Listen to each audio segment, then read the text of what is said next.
était une fois un gentilhomme qui épousa en secondes noces la femme la plus hautaine et la plus fière qu'on ait jamais vue. Cette femme avait 2 filles qui lui ressemblaient en toutes choses. Le mari, de son côté, avait une très jeune fille d'une douceur et d'une bonté sans exemple. Les noces ne furent pas plutôt célébrées que la belle-mère laissa éclater sa mauvaise humeur. Elle ne put souffrir les qualités de cette jeune enfant et la chargea des plus viles occupations de la maison. Il est temps de faire les chambres de tes sœurs, ainsi que l'escalier. J'en termine à l'instant. Eh bien, ne reste pas là, planté. Il y a la vaisselle. Oui, mère. Et ces vêtements à brosser et à mettre en place. Les légumes sont-ils épluchés? Le linge reprisé? Et les rubans de tes sœurs? Les as-tu repassés comme il convient? Ciel, que tu es lente et paresseuse! Allons, dresse-toi, petite sotte!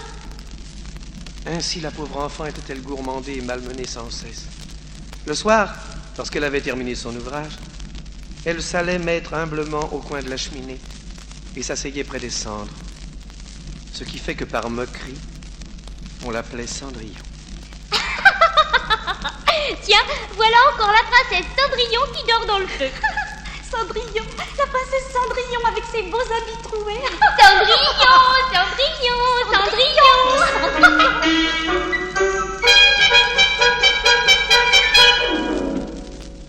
Cependant, Cendrillon, avec ses méchants habits, ne laissait pas d'être 100 fois plus belle que ses sœurs.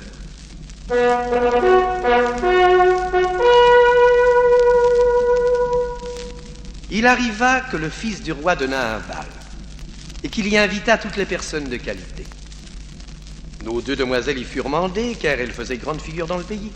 Les voilà bien occupées à choisir les habits qui leur siéraient le mieux. On ne parlait que de la manière dont on s'habillerait. Moi, je mettrai mon habit de velours rouge et ma garniture d'Angleterre. Moi, je n'aurai que ma jupe ordinaire, mais je mettrai mon manteau à fleurs d'or et ma bannière de diamants. Mère, peut-être faudrait-il quérir la coiffeuse. Bien sûr, mes enfants. Je lui ferai dresser pour cette soirée des cornettes à 2 rangs. À 2 rangs? Et nous achèterons des mouches chez la bonne faiseuse. Des mouches? Je veux que vous soyez les plus belles de la société. Cendrillon, vois cette robe. Me va-t-elle bien? Oh oui, à merveille. Et la mienne? C'est un ravissement. Si vous le voulez, je puis aider à vous coiffer? Eh bien, passe-moi ce peigne. Cendrillon, serais-tu bien aise d'aller au bal? Hélas, mademoiselle, vous vous moquez de moi. Ce n'est pas là ce qu'il me faut. Oh, tu as raison. On rirait bien si on voyait une Cendrillon aller au bal.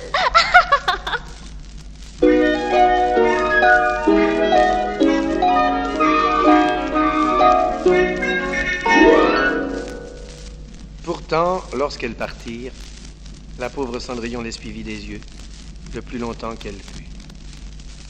Lorsqu'elle ne les vit plus, elle se mit à pleurer. Eh bien, qu'as-tu, mon enfant? Oh, ma reine, je voudrais bien.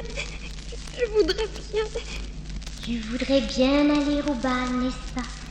Hélas, oui. Je t'y ferai aller. Moi? Au bal? Ne suis-je pas un peu fée? Allez, assez parlé. Cours me chercher une citrouille dans le jardin. Une citrouille? La plus belle que tu puisses trouver. Mais pourquoi faire? Tu le verras bien. Va vite.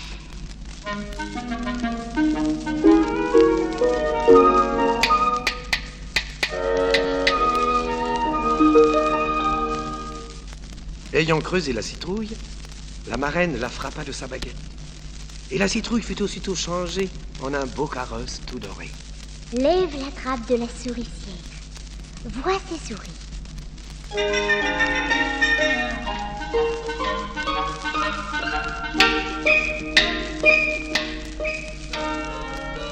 Et à chaque souris qui sortait, elle donnait un coup de baguette. Et la souris était aussitôt changée en un beau cheval.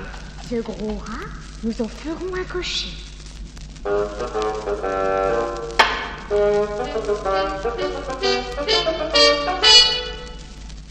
L'ayant touché, il fut transformé en un gros cocher qui avait une des plus belles moustaches qu'on ait jamais vues. Maintenant, apporte-moi 6 lézards qui sont derrière l'arrosoir.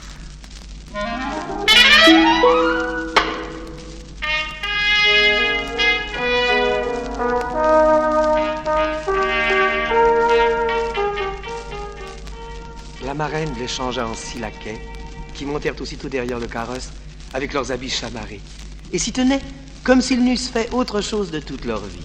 Eh bien, voilà de quoi aller au bal. N'es-tu pas bien aise? Oui, ma reine. Mais est-ce que j'irai comme cela, avec mes vilains vêtements? Elle ne fit que la frôler avec sa baguette d'or. Et en un instant, ses haillons devinrent des habits d'or et d'argent, tout chargés de pierreries. Elle lui donna ensuite une paire de pantoufles de verre, les plus jolies du monde.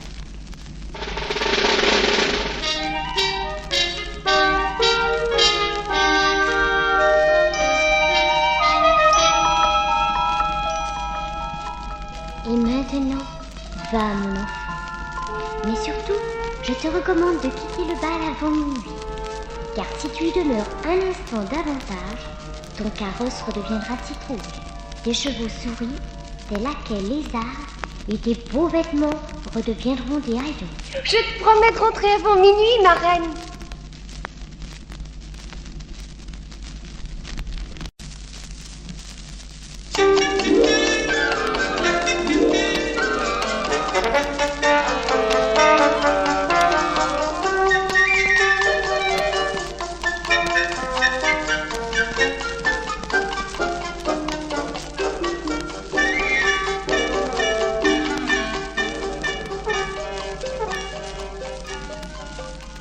Lorsque Cendrillon arriva au bal, il se fit un grand silence. On cessa de danser et les violons ne jouèrent plus, tant on était attentif à contempler les beautés de cet inconnu. Le fils du roi lui offrit la main et la mena dans la salle où était la compagnie. Partout, ce n'était qu'un même murmure. Qu'elle est belle! Voyez donc sa grâce! Comme elle est élégante! Quelle taille ravissante! Sa mise est magnifique! Le roi lui-même, tout vieux qu'il est, ne se lasse pas de la regarder. Morbleu, madame, il y a bien longtemps que j'ai vu une aussi aimable personne. En effet, sire.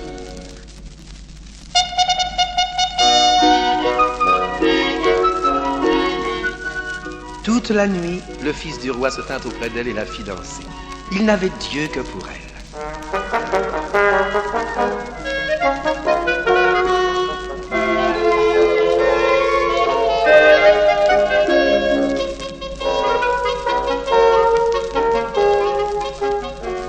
Mais lorsque sonna minuit, Cendrillon fit une grande révérence à la compagnie et s'enfuit le plus vite qu'elle put.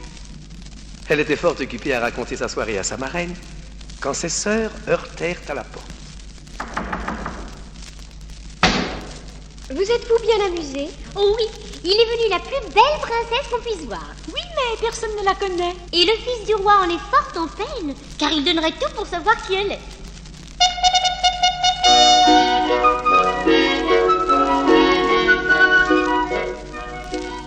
Le lendemain, les deux sœurs retournèrent au bal et Cendrillon aussi. Mais encore plus paré que la première fois. Le fils du roi demeura et ne cessa de lui conter.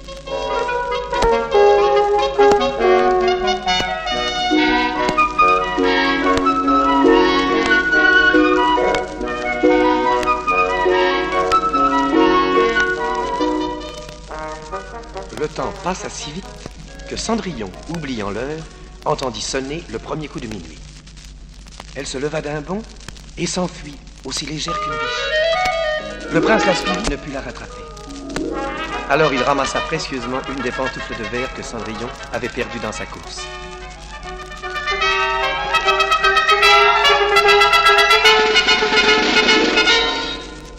Cendrillon arriva chez elle, bien essoufflée, sans carrosse ni laquais, et avec ses méchants habits. À peine était-elle là que ses sœurs entrèrent. Ah, Cendrillon, tu as bien manqué de ne pas être au bal. La belle princesse, y était-elle encore? Oui, mais elle s'est enfuie si vite qu'elle a perdu une de ses pantoufles. Le fils du roi a ramassé la pantoufle et l'a gardée derrière lui. Assurément, il était pris de l'inconnu. Elle disait vrai. À quelque temps de là, un héros parcourut le royaume.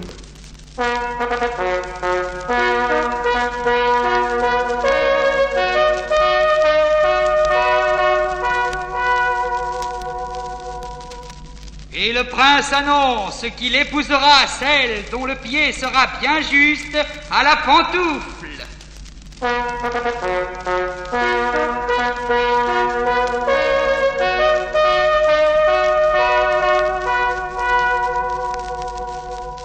On l'essaya aux princesses, cette pantoufle, puis aux duchesses et à toute la cour. En vain. Alors, on l'apporta chez les deux sœurs. Aïe! Aïe! Ah, je n'y puis entrer seulement le pied. Mais Moi non plus. Pourrais-je l'essayer? toi, Cendrillon! Cendrillon approcha la pantoufle de son petit pied, et à l'étonnement de tous, il y entra juste comme cire. Là-dessus, la marraine arriva, qui, donnant un coup de baguette sur les habits de Cendrillon, les fit devenir encore plus magnifiques que les autres fois.